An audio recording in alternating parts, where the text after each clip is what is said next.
company that creates, shoots, and edits the full high-definition...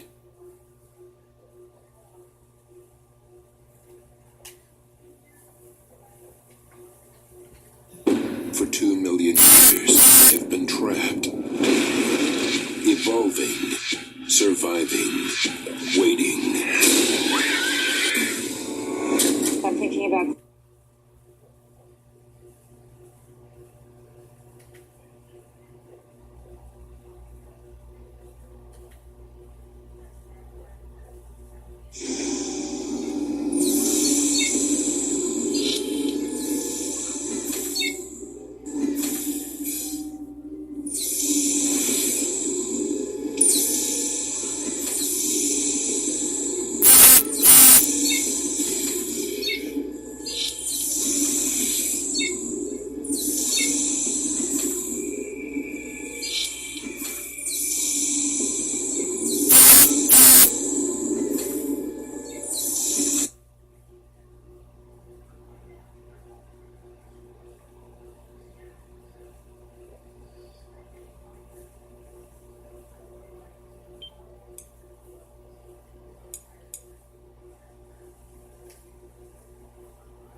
Fresh Resident Evil movie.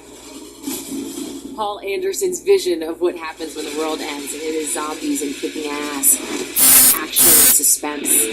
I've been making movies for about 16 years now. This was my favourite movie making experience of all.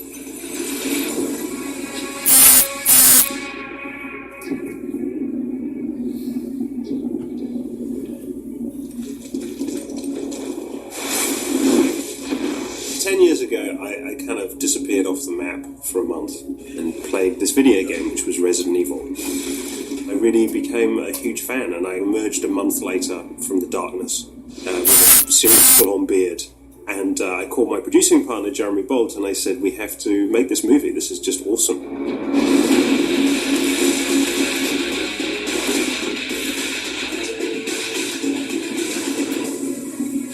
Creatively, we've evolved the material in a very interesting way, and Paul came up with a great take. Paul Anderson is very much in tune with both the game franchise of Resident Evil and the movie franchise of Resident Evil. He was the writer and director of the first one. Yeah. He's been highly involved in all of them, so it's kind of like coming home for him to direct the fourth one. We kept the same cast, and we kept the same kind of storyline. But I wanted to make a conceptual adjustment in the way that, for example, the Terminator franchise had made between T1 and T2. A broader canvas, a more epic scope. The role of Alice has evolved quite a bit. For the first time, she feels like she belongs in this world again. Alice is the ultimate female heroine. She's just out there kicking ass, taking names. To me, she's a kind of female Clint Eastwood meets Steve McQueen. There's a coolness to her that really makes the franchise work. Alice stops at nothing. In the end, are her means going to change her? Over the series of the first 3 movies, the Alice character developed superhuman powers. But I felt if we were to make another movie, Alice really had to lose her powers, because it was hard to imagine her being confronted by these zombies being scary anymore. She would just make them explode. Thank you For killing them. for making me human again. After Mila loses her powers in the movie, we follow that scene almost immediately with a couple of really scary scenes take place in an airplane graveyard. And people are scared at that point, and they're scared because they're scared for Mila, because they know she's vulnerable again. Mila Jovovich is, with Sigourney Weaver, the only 2 gals who have 4 action-type, futuristic kind of movies. That's a huge deal. I mean, that's just a great success story. You walk away, I've no idea what's happened to the bomb, and we discover later that you put it on board the V-22. Such a fun franchise to be a part of. I want a little bit of that movie. Start back and turn. Yeah.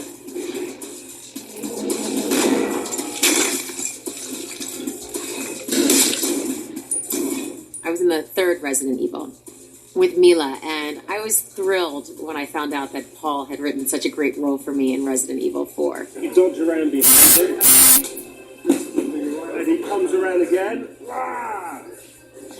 Updating this one. Okay, very exciting. Who wouldn't want to work with Ali Larter and Mila Jovovich every single day? I mean, it's one of the good things about my job. All the cast members, all the crew are so excited to be doing this movie because we're all fans of the movie.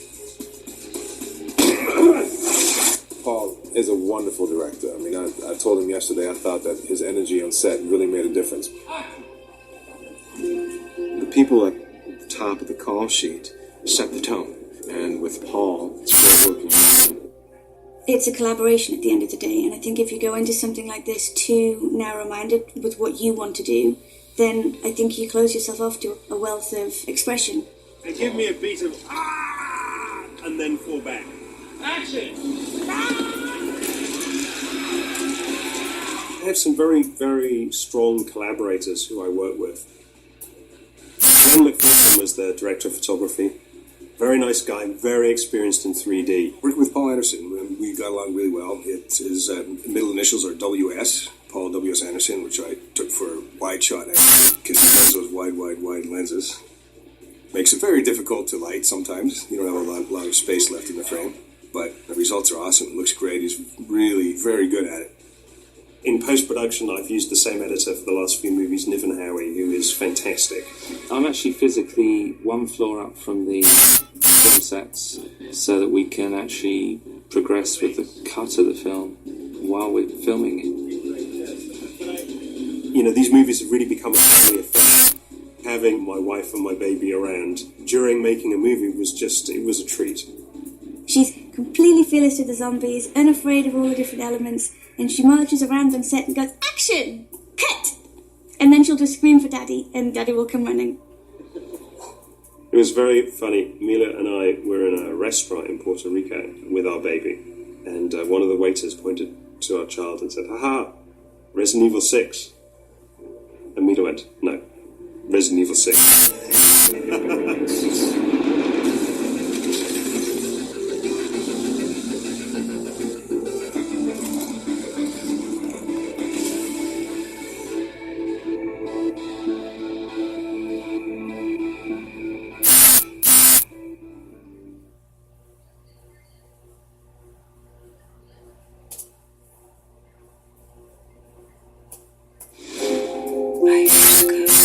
A virus escaped, and everybody died. If you are out there, there is hope.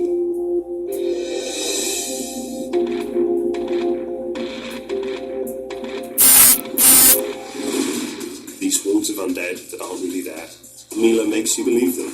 And for that reason, I think she is the heart and soul of Resident Evil. Not only do you get the chills, the spills, and the thrills, you also get characters that you can live vicariously through. We're so lucky to have the cast that we have for this movie. Gotta get out of this place. Arcadia will send help. No one's coming to get us, okay? No one.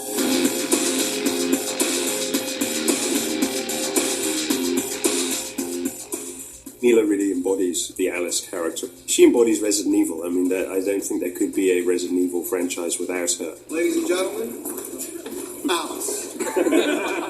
She's what started this franchise and really the root and the heart of it all. The more comfortable you get with a character and the more you know them and you know how they would react to certain situations, they almost become like a part of yourself. Mila does kick ass in the movie, and, you know, the physical and the mental strength that takes, it's admirable. She's kind of like one of the guys, and to find all of that in the same package, along with the beauty and the intelligence and the acting chops. She's as badass as they come. And then in between takes, I mean, she's the sweetest person you could ever imagine. We're just so lucky. The actors involved are so cool. And Allie especially, because we're really a team. Awesome, that's my best acting of this. It's incredible that Resident Evil put in these two fierce female characters. Both of them will survive under any situation. Where you look at Alice, she is more of the mythical figure, where Claire is the human component. Claire really had become a reluctant leader in the last movie. That's something that's a natural instinct for her. It's something she needs to do. Claire Redfield, a real fan favorite from number 3, and we've introduced another character who is not seen previously but is in the games, which is Chris Redfield, played by Wentworth Miller from Prison Break. When I first got the script, I told my agent, I said, it has to be some kind of practical joke. And you meet my character in prison, and the first thing out of his mouth is, I know a way out of here. I know a way out of this place. I thought his work on Prison Break was fantastic, and I was really excited to meet him. So we worked together a couple times before we started shooting the movie, and it's amazing because we're similar in a lot of ways, and we both related to each other on a lot of levels. I'd never seen one of the movies, and I'd never played the video game, so I had no understanding of who Chris Redfield was or how he fit into this particular universe. And only after I started doing research did I get that he was such a critical part of the video games. He's sort of mysterious. When you meet with him, you don't know if he's necessarily good or if he's perhaps bad. So he adds a kind of mystery to the film, which I think is important. It's been years since Chris and Claire laid eyes on each other, so there's this tremendous moment of shock and recognition. Claire. At the same time, it's also Resident Evil. It becomes about these characters being in conflict. I have the strangest feeling. I know you. Luther is a natural leader. He's an ex-pro athlete who played basketball, so he assumes his leadership position out of necessity. Boris and Joe, you know, we're both parents, which is an amazing thing to be able to connect with another parent on a Resident Evil film, because it's the first time I've done one as a mother. I think when Alice and Luther first meet, there's an automatic energy between them, because they're both type A personalities, alpha dogs. I think that attracts Luther to Alice, besides the fact that she's beautiful, obviously. Where do you think you're going? Crystal is the cook within the prison. The menu's not extensive, but she's a master of what she does. I started working as 9 years old in British TV. So in some sense, I feel really ready to be here. I'm around all these established actors that are at the top of their game, and every day I'm learning. Came to Hollywood to live the dream, ended up waiting tables. Why are we waiting? Excuse me, I'm hungry. Thank you. I play Bennett Sinclair. He's the resident dickhead. Get out of here. Thank you. He's a tremendously fun villain. He loves his villainy. I always knew you'd be drawn to your friends. First, when I heard that they were going to do another one of Resident Evil, I was like, okay, well, whatever we have to do, we make sure that I want to be in the loop for that. Sean Roberts, who plays Wesker, is just such a sweetheart. And then suddenly he goes on camera and he's just like the Terminator. The costume demands a certain projection of feeling. Wouldn't want you harming my pets. Speaking of which, just put these on. This is a